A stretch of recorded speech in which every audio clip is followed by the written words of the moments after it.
Bom dia, Pai Ronaldo de Xangô e ouvintes da Rádio Sensorial FM. Daqui fala José Carlos da Associação Atomox em Portugal. Hoje venho falar-vos de peregrinos. Peregrinos sempre existiram ao longo dos tempos. Existem muitos caminhos e estradas que nos levam a locais sagrados. Em todas as religiões há locais sagrados e há, portanto, caminhos e estradas que levam os crentes a estes mesmos locais, a pé, de avião, de carro, de barco. Por estes dias, peregrinaram a pé milhares de portugueses por caminhos e estradas em direção ao Santuário de Fátima. 13 de maio é a maior peregrinação anual em Portugal. Dá o início às peregrinações que terminam em 13 de outubro. Caminharam cerca de 30 mil peregrinos a pé. Todos os caminhos e estradas em Portugal ia dar ao santuário. O santuário fica mais ou menos a meio do território português. Era emocionante ver milhares de pessoas que caminhavam a pé para o seu santuário. Não havia idade nem sexo. Todos caminhavam com o mesmo objetivo: chegar ao seu santuário. Uns por promessa, outros para agradecer uma graça e poucos por desporto ou turismo. Eu, durante anos, fui peregrino dos caminhos de Santiago e de Fátima. Um ano quis juntar os dois caminhos e fiz a viagem a pé de Lisboa a Santiago de Compostela, em Espanha, que são cerca de 600 km. Os dois caminhos se juntam na mesma direção, de Lisboa a Fátima. É um caminho único, em grupo e comunidade. Caminhava só, no meio da multidão, mas não sentia a solidão. Todos caminhávamos na mesma orientação. Cheguei a Fátima e continuei o caminho em direção a Santiago. Pedi a umas amigas que me fossem apanhar no caminho, mais lá para a frente, para regressar ao Santuário de Fátima e assim assistir às cerimónias.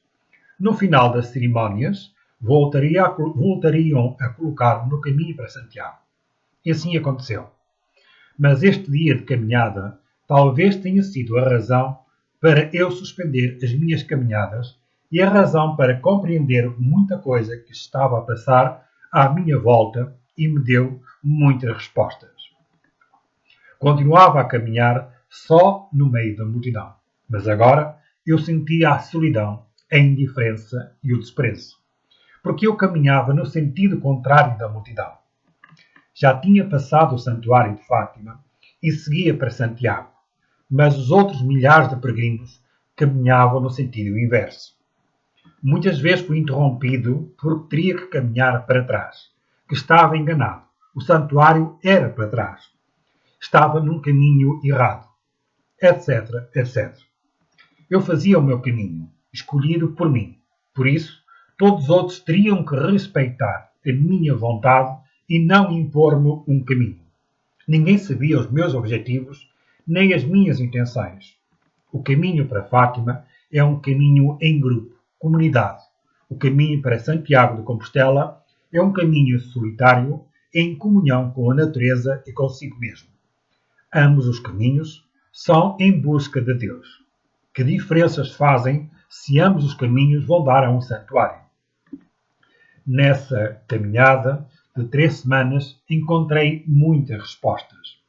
O meu caminho é mais místico e espiritual e menos religioso e nada de crendice e superstições.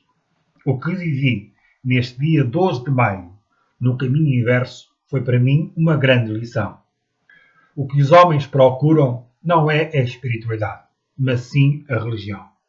Lutam entre si por lugares de destaque, causando entre si intrigas e disputas sem nexo, ciumeiras e invejas espirituais.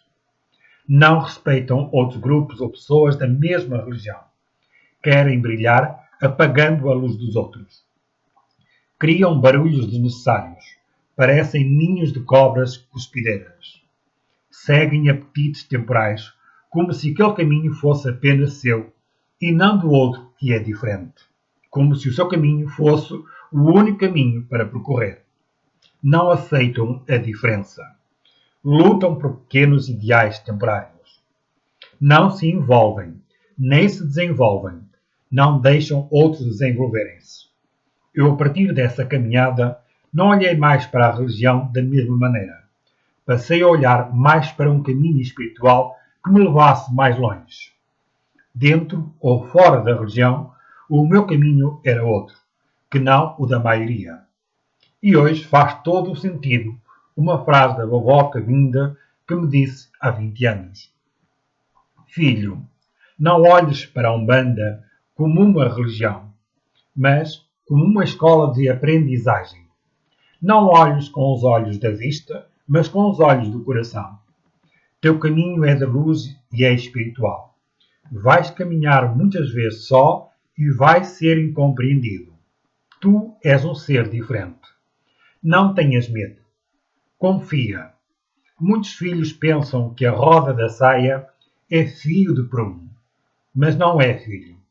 O que equilibra o filho não é a saia rodada, mas a fé que ele carrega, o compromisso que ele tem com os orixás, a lealdade e a verdade. Tu vais ver tudo isso como um filme e vais duvidar do que vês, mas vais ter as provas materiais, mais lá para a frente. Não te deixes enganar. Acredita em ti. Já te chamam há muito tempo e tu não escutas. Escutar não é a mesma coisa que ouvir. Tu ouves muito, mas escutas tão pouco. Pai Oxalá te chama e escuta a sua voz. Nós te acompanhamos no teu caminho.